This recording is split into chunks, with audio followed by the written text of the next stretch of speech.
بسم الله الرحمن الرحيم الحمد لله رب العالمين والصلاة والسلام على سيدنا وحبيبنا وعظيمنا رسول الله. All right. So we started باب معرفة علامات الإعراب, the chapter about knowing the signs of i'rab. So how many cases of i'rab are there? How many cases of i'rab are there? How many kinds? How many types of i'rab? Okay, four. Rafa, nasb, jar, and jazm. Rafa, nasb, jar, and jazm. What's rafa? In very brief words, it's the spot for the subject in the sentence. What's nasb? Also, in very brief words, it's the spot for the receiver of the verb in the sentence. What's jar? It's the spot for the object of the preposition in the sentence. And what's jazm? It's the spot for the present or future tense verb under some circumstances, like when you're making a condition. We'll come to that, inshallah ta'ala. Okay, so you know these four types of i'rab. You have to study. If you don't study, you're probably not going to be successful. You're taking notes, inshallah ta'ala. Okay, so you know what's the fourth types of i'rab. So this is the chapter about knowing the signs of i'rab. So that means that this chapter is for knowing about all the signs for rafa, that slot for the subject, and all the signs for nasb, that slot for the direct object, and all the signs for uh, jar, that slot for the object of the preposition, and all the signs for jazm. So I think that's all clear so far. Any questions so far? I'm still just trying to build up to where we are. But I know some people are yani, on the verge these days. So yani, I'm trying to go slow. All right. So you know the four kinds of i'rab. And you know there's signs for these. Because you need a sign to tell you the difference between the subject and the object. So I think that's clear for you. You said Zaydun versus Zaydan. In both cases, it's Zayd. Zayd is a man. Yani, that's a man's name. But in one case, he was the subject of the sentence, and in the other case, he was the receiver of the action. So we needed signs to tell us the difference because he's going to be Zayd in either case. So how do we know the difference between what's happening with Zayd in the sentence? By some signs. So then there's signs for the state of rafa, and signs for the state of nasb, and signs for the state of jar, and signs for the state of jazm. And that's what we're going to be learning here. But not only are we going to be learning those signs, one of the great benefits of this chapter is learning about the various structures of Arabic words. Because here the author says, لِلرَّفْعِ أَرْبَعُ عَلَامَاتٍ. Rafa has four signs. الضمة والواو والألف والنون. So sometimes it's Dammah, sometimes it's a wow, sometimes it's an alif, sometimes it's a noon. Why? Because there are different kinds of words in Arabic, different forms of words, different structures of words. So since these words have different structures, then they need different signs to accommodate their structures. And this is one of the most valuable lessons that you could learn as a beginner. So then, like we said last time, فَأَمَّا الضَّمَّةُ فَتَكُونُ عَلَامَةً لِلرَّفْعِ فِي أَرْبَعَةِ مَوَاضِعٍ. As for the Dammah, it would be a sign of Rafa in four spots. That reminds me too. Mawadi', I translated Mawadi' as spot. I stick to that translation, by the way. But I criticized the Hamza Yusuf translation. He said instances. And I said Mawadi', it means the place of putting. It could also mean time of putting. This is a name for a place or a time. Mawdi' is the name of a place or a time. Ism makan or ism zaman. Just to be fair, Yani. So for Rafa, there are four signs. Yani, sorry. The Dammah is a sign of Rafa in four spots. Fil ism al-mufrad, in the singular noun. So we talked about singular noun last time. So now there's a kind of word called ism mufrad. You have that in your notes. And what jam'i taksir. And there's kind of word, and in the broken plural. So there's kind of word in Arabic called broken plural, jam'u taksir. You wrote that in your notes too. That's a nice knowledge for you to know about jam'u taksir if you're studying religion. Even if you're not mastering Arabic language, just if you know what's jam'u taksir, that's going to be nice knowledge for you. You're studying some things and you're taking notes and you're sitting in lessons, you hear some words. You might say, "Excuse me, teacher, is that a jam'u taksir?" Yeah, that is a jam'u taksir. Barakallahu feek, thank you. وَجَمْعِ الْمُؤَنَّثِ السَّالِمِ, and the sound feminine plural. The sound feminine plural. So you learned about sound feminine plural. مَا جُمِعَ بِأَلِفٍ وَتَاءٍ مَزِيدَتَيْن. That's what was made a plural by an additional alif and ta. So we talked about all of that last time. Now I don't want to repeat that. Unless you have a question, and we left off here, وَالْفِعْلِ الْمُضَارِعِ الَّذِي لَمْ يَتَّصِلْ بِآخِرِهِ شَيْءٍ. So before I address this last point here in this paragraph, do you have any question? So here the author says, وَالْفِعْلِ الْمُضَارِعِ الَّذِي لَمْ يَتَّصِلْ بِآخِرِهِ شَيْءٍ. And the Dammah will be a sign of Rafa in the fi'l mudari' when nothing is suffixed to it. The fi'l mudari' without a suffix. Okay. Now this fi'l mudari' without a suffix,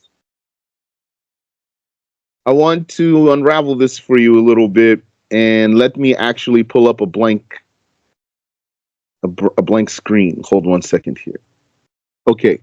He said, let me just rewrite the metin here so we can have it. The author said, rahimahullah, وَالْفِعْلِ الْمُضَارِعِ الَّذِي لَمْ يَتَّصِلْ بِآخِرِهِ شَيْءٍ. So that's the metin we want to explain now. The mudari' verb. So you know it's mudari' verb. That's the present / future tense verb. That's the verb, the kind of verb that is subject to i'rab. Why subject to i'rab? Because subject to playing various roles in the sentence. Meaning, you could use it for a declarative sentence, or you could use it for prohibition. Yani, this type of verb is subject to playing more than one role in the sentence, just like a noun. So just like a noun needs i'rab to show the difference between what role it's playing in the sentence, like Zaydun, subject of sentence, Zaydan, object of verb, Zaydin, object of preposition. The fi'l mudari' also, you could say, like we said before, you could say la taf'al, la taf'al, la taf'al. Or you could say la taf'al with sukun. So in the first case, la taf'al, this verb is in a state of rafa'. That means it's declarative sentence, true or false. You don't do. Whereas the second one, la taf'al, is in a state, the verb is in a state of jazm. And the sign of jazm is a sukun. And the meaning here is you don't do. That's prohibiting you. Prohibition. All right. The author says, وَالْفِعْلِ الْمُضَارِعِ الَّذِي لَمْ يَتَّصِلْ بِآخِرِهِ شَيْءٍ. The MuDari verb without a suffix, without anything suffixed to it.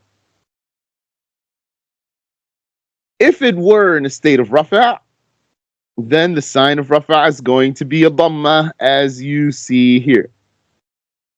Okay. As long as it doesn't have a suffix. Suffix means something attached to its end. What might suffix to the back of fi'l mudari'? Let me list it for you. List those suffixes for you. There might attach to the back of the fi'l mudari' an alif, or a waw, or a ya, or a noon, which is a pronoun, or a different noon, another noon. These 5 things. Any of these 5 things could suffix attach to the back of the fi'l mudari', and then it's still going to be in a state of rafa', or at least in the slot of rafa'. But the Dammah is not going to be a sign anymore. So as long as there isn't anything attached to the back of that fi'l mudari', the Dammah is going to be a sign of rafa'. And then he's going to say the same thing when we talk about nasb. Fatha is going to be a sign of nasb for the fi'l mudari' as long as there's not something attached to its end. So let's take a look here. Let's take a look at fi'l mudari' with all of its pronouns, and then this talk will become clear. With all of its pronouns means you have, first of all, as you know, 3 levels of pronouns. Mutakallim, speaker, mutakallim. So you would say, af'alu, I do. And you'd say, naf'alu, we do. Because I is the speaker alone, and we is the speaker with someone with him. And you have, just want to take advantage of my color coding. Mutakallim, speaker, af'alu, and naf'alu. And you have mukhatab, addressee, that means the one you're speaking to, the one being spoken to. Al-mukhatab, the one being spoken to.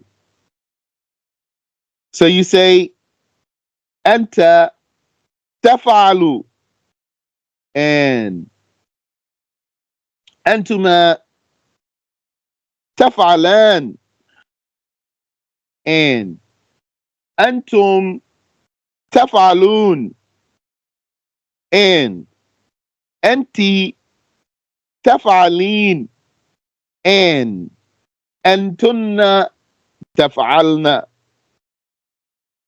So you say here, anta taf'alu, anta taf'alu. So it's going to be a Dammah there since there's nothing suffixed, nothing attached to the back of that verb. But antuma taf'alan. Where's the end of the verb here? End of the verb is the lam.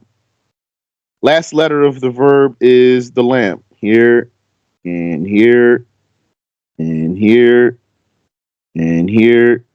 Just so you see the end of the verb. So you visualize that. Last letter of the verb is the lam. So af'alu, there's a Dammah on the end of the word. Naf'alu, taf'alu. But look at taf'alani. There's no Dammah on this lam here because something attached to the verb here. This alif attached, suffixed. Something suffixed to the back of the verb. Thereby removing the Dammah, making the Dammah no longer a sign of Rafa'. That's why no Dammah is going to appear on that lam there. Well, even if there were a Dammah appearing on that lam, it's not going to be the sign of Rafa', just for the fact that something suffixed to it. And the same for taf'alin, something suffixed to the back of the verb. And the same for taf'alun, something suffixed to the back of the verb. And the same for taf'alna, something suffixed to the back of the verb. So in all these cases now, Dammah is not going to be a sign of Rafa' because this fi'l MuDari has a suffix. So taf'al means you, one male. You do. Taf'al, anta, you do. Taf'alani is two, masculine or feminine, either way. You too, male or female, do. Taf'aluna is three masculine, three or more. Antum taf'alun. Taf'alin is one feminine. Anti taf'alin, you do. And taf'alna, three or more females. So if you're curious why I laid them out like that, because basically goes this way. Yani here's for females, here's for males. But taf'alani is in the middle for males and females. And here's for singular, and here's for plural. I hope all that's not confusing. I'm going to do the same thing in a minute. For the ghaib. So, do you have any questions before I move on? Now, here is al-ghaib. Ghaib means the one you're talking about. The pronouns refer to speaking. So, the first pronoun is the one for the speaker, mutakallim. Second pronoun is the one for the spoken to, mukhatab. Third pronoun is the one who's spoken about, ghaib. So you say, huwa yaf'al, huma yaf'alan, hum yaf'alun, hiya taf'al, huma yaf'alan, hunna yaf'alna. So, ghaib yaf'alu, in the state of rafa, that Dammah is going to appear because there's no suffix.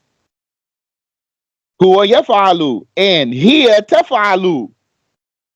Also, huwa yaf'alu, hiya taf'alu. But if there's a suffix, then there's not going to be a Dammah as a sign of rafa'. Huma yaf'alan, alif attached, suffixed. Hum yaf'alun, the waw suffixed, attached to the back. And hunna yaf'alna, this noon suffixed to the back. So in all these cases, then the Dammah is not going to be a sign of rafa'. Now, so yaf'al, huwa, so that's same thing here. One masculine. Huwa, he. Taf'al, one, yani singular, feminine. Hiya, taf'al, she. Yaf'alani, dual, masculine or feminine. Hum yaf'alun, three or more, masculine. Hunna yaf'alna, three or more, feminine. So same dynamic there, without me having to scribble all over the screen. Not that I don't like to, but I just don't want to confuse you. All right. So any questions so far? So you might have a question. When this verb has a suffix and the Dammah is no longer a sign of rafa', then what's going to be the sign of rafa'? So there's detailed answer here. I'm just going to tell you if what suffixed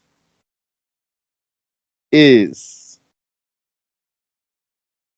here. Let's use purple. If what suffixed is the alif or the ya or the wow, if that's what suffixed to the back of this verb, then the sign of rafa is going to be a noon instead of a dammah. A noon instead of a dammah. Same thing down here. Here, if what attached is the alif, then the sign of rafa is going to be noon. If what attached was a wow, the sign of rafa is going to be a noon. He's going to come back and talk about that. So I just gave you a heads up. Right now, the author is talking about Dammah as a sign of rafa, not noon. And he told us that Dammah is going to be a sign of rafa in the fi'l MuDari if there's no suffix on it. And he's going to later say, and as for the noon, it's going to be a sign for rafa when the alif or the wow or the noon suffixes to the verb. So that's coming. And I just told you now, so when it comes, going to be clear for you, insha'Allah ta'ala. So what is the author most immediately talking about right now? Talking about when this Dammah is a sign of rafa. When this Dammah is a sign of rafa. And so from all of what I just shared with you, then we're going to take away 1, 2, 3, 4, 5 cases. These, when you say af'alu and naf'alu and taf'alu and yaf'alu. Now, you should be aware that Arabic language is a language of patterns. So when I say af'alu, naf'alu, taf'alu, yaf'alu, that's just an example. You could put any verb there. Adhabu, nadhabu, tadhabu, yadhabu, or the like. You say, for example, aktubu, naktubu, taktubu, yaktubu, or the like. Aqra'u, naqra'u, taqra'u, yaqra'u, etc. Okay. So these are the cases when the fi'l mudari does not have a suffix. So when it does not have a suffix, then Dammah is going to be a sign of rafa. And he's going to come and tell us. And Fatha is going to be a sign of nasb. So I just want to break down this verb for you a little bit further, and then we're going to stop. So, af'alu, what's going on here? This hamza is a sign. It's not a pronoun. It's a sign.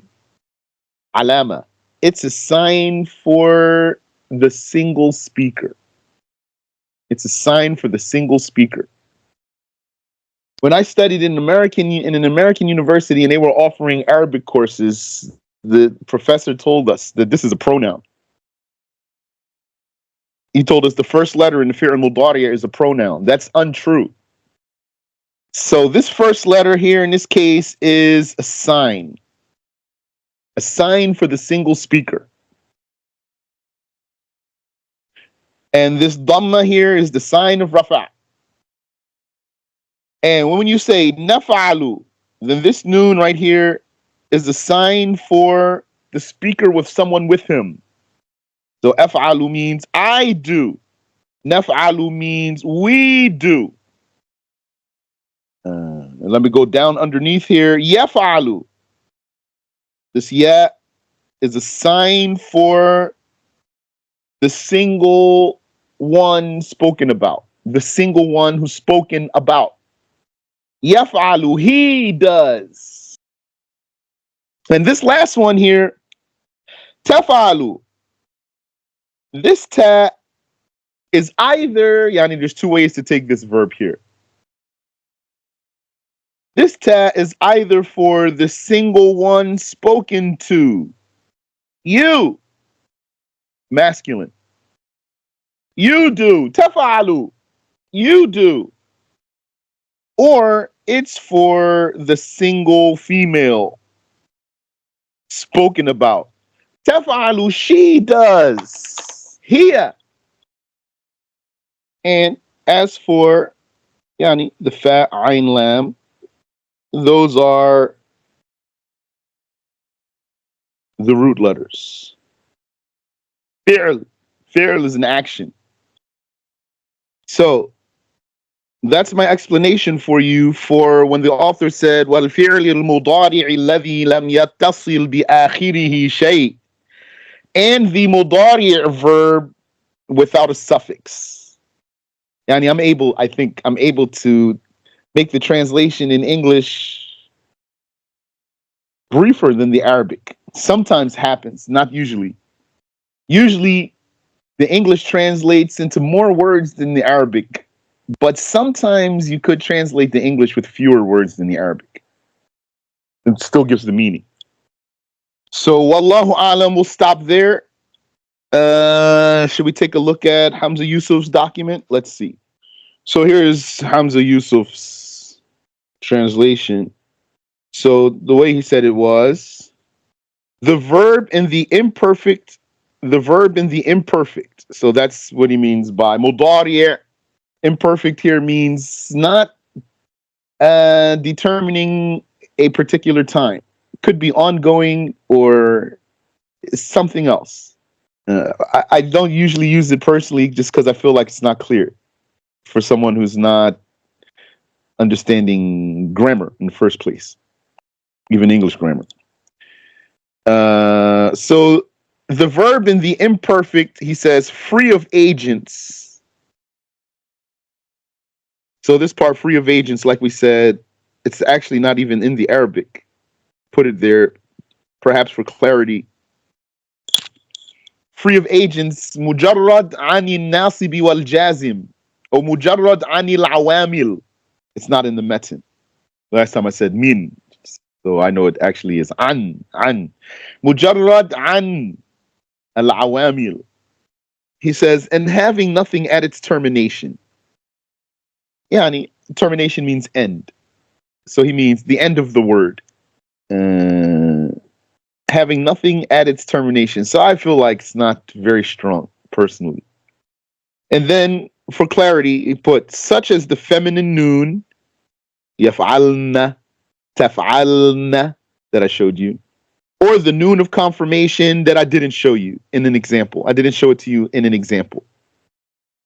And this such as that he has in brackets here, it's not in the metin, so he added it for clarity. I say for such a thing, especially as long as it is, you could put a footnote. When you translate a metin, if you need to complement something in the metin just for clarity, maybe a word or a word or two, but if it requires like whole sentence, then probably want to put it in a footnote. So that's his translation there. And then we'll see the rest of what he has to say after that, inshallah ta'ala. And there's a question here. What is the difference between saying the hamza is a sign for singular speaker versus being a pronoun? Yes, because a pronoun, where is it here? A pronoun is an independent word. Even if the pronoun were suffixed, still is his own word. And very strong also. Pronoun is actually very strong word, even if it's made of one letter or two letters. And even if it's suffixed, you're dealing with a very formidable individual there when it comes to a pronoun. Yani, really, the pronoun, you need to register it as an individual. It is an individual. Here, this Hamza and these other letters there, they are not individuals. They lack individuality. They are part of what you call a hive. Just they need to go along with everything else. This Hamza cannot stand on its own. It doesn't fill any space in i'rab. We have a pronoun is really a full-blown noun. It's going to be filling a space in i'rab. It might be marfu' or mansub or majroor. This Hamza here is not any of that. Does that answer your question? You can follow up if you want. You're not going to take that Hamza there and then put it on something else? You're welcome. Yani, that pronoun is more akin to ta' marbuta, for example. Ta' marbuta is a sign of femininity. It's not a pronoun. This Hamza is a sign for the speaker. Arabic language has Dammah,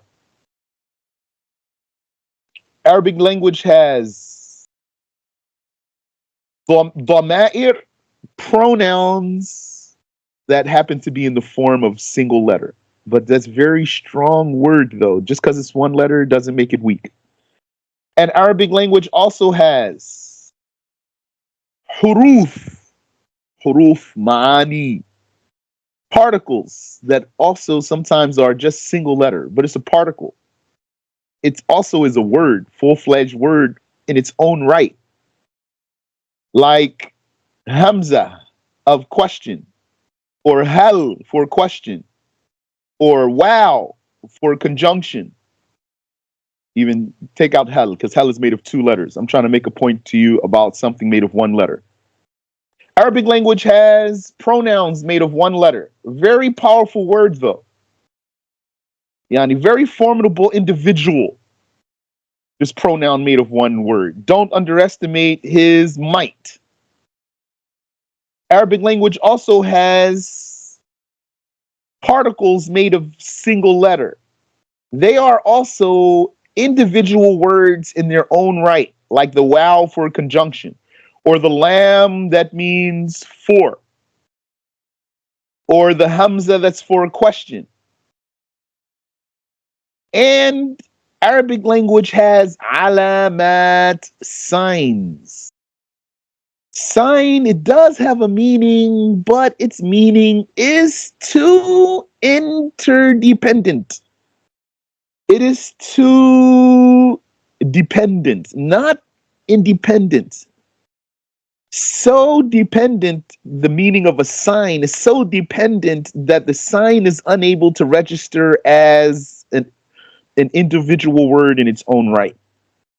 In their own right means has a meaning that makes it a word. What did Ibn Hisham say? He said, "Wal kalimatu qawlun mufrad." Al kalimatu qawlun mufrad. A word is a single saying, a single saying. That means yani has a meaning. So here, when you say lisan, lisan means tongue. So this word lisan has in it a lam with a kasra. That lam with the kasra has no meaning. It's meaningless. As opposed to if you say alhamdu lillah. Here you also have lam with the kasra. This lam with the kasra has a meaning. Enough of yani its meaning is strong enough to make this lam its own word. You say in Arabic, for example, ضربت. I hit or ضربت. You hit or ضربتي. You hit, female. So in this case, this ta is actually a pronoun. That's a noun altogether, very powerful, although it's made of one letter. So that's pronoun. ضمير, which is a noun. And you could say in Arabic, tallahi. Here, this ta is for swearing. It's a harf jar. It's a harf qasam, which is a harf jar. It's for swearing. So this ta is a particle, which is a word. If you want this first pronoun, let's just keep the fatha only, since the other ones are going to have fatha. So you say darabta. That ta, that's a pronoun. You say tallahi. That ta, that's a particle. And you say taf'al. Taf'al. So now this ta is a sign. And you say, for example, here's a word for you in Arabic, tamam. Tamam. Complete. Perfect. Excellent. This ta right here is a mere letter only. Just a building letter for building words. That's clear for you? Any other question?